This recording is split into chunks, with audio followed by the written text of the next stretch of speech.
Let's talk about surround sound. We have our audio project here, Whispers in the Dark, and at this point we'd like to make it into a 5.1 surround sound mix. If you ask any surround guru or aficionado, they'll tell you that without the proper hardware you can't listen to 5.1. This is absolutely true. So what do you do if you're like me? You've got two speakers and a subwoofer attached to your computer. You don't have a home theater system. What can you do in Vegas? Well, the answer is you can turn out a 5.1 mix in Vegas without having the appropriate hardware. You're going to have to test it on appropriate hardware ultimately, but you can put out a mix in 5.1 without having the correct hardware. I'll show you how. First, let's look at Options, Preferences, Audio Device.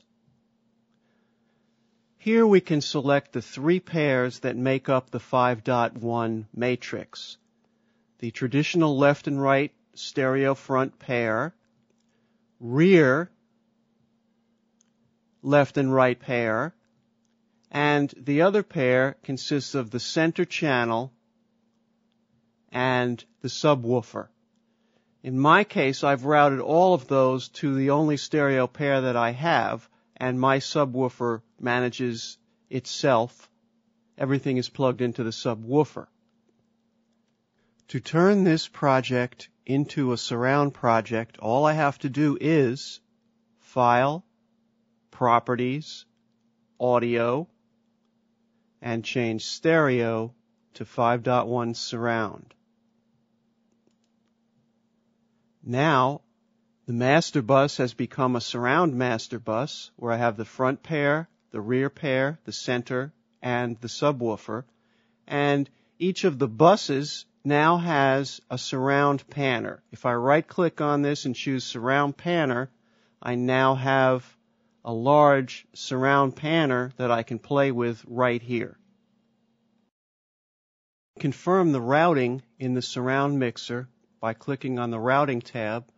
Note that front surround, rear surround, and center and LFE, they're all selected to output 3 and 4. There are three ways to mix with surround in Vegas. One way is to use the buses. All the tracks are routed to the buses. You use the bus surround panner. By the way, if you have a joystick, it will work.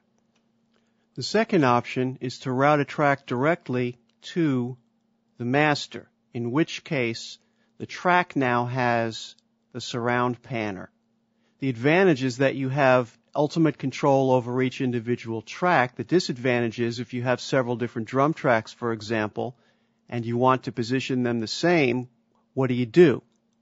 The answer is you use a combination of buses and individual track surround controls. I'll show you what I mean. We have two bass tracks, remember, and one of the reasons is I want to route one of the bass tracks, the max bass track, directly to the LFE, the subwoofer. So I'm going to route one bass track to the subwoofer and the other one to the general mix. So the third way is the hybrid, using both buses and individual track controls. Now that we have more than two ways to pan something, panning becomes critical. If we right-click in the surround panner on the bus control, or the large surround panner, or the pan control here, or the slider here, we get a menu which allows us to change the pan type. Right now we're set to add channels. Add channels is for stereo files. As you pan across, the image seems to move across the speakers.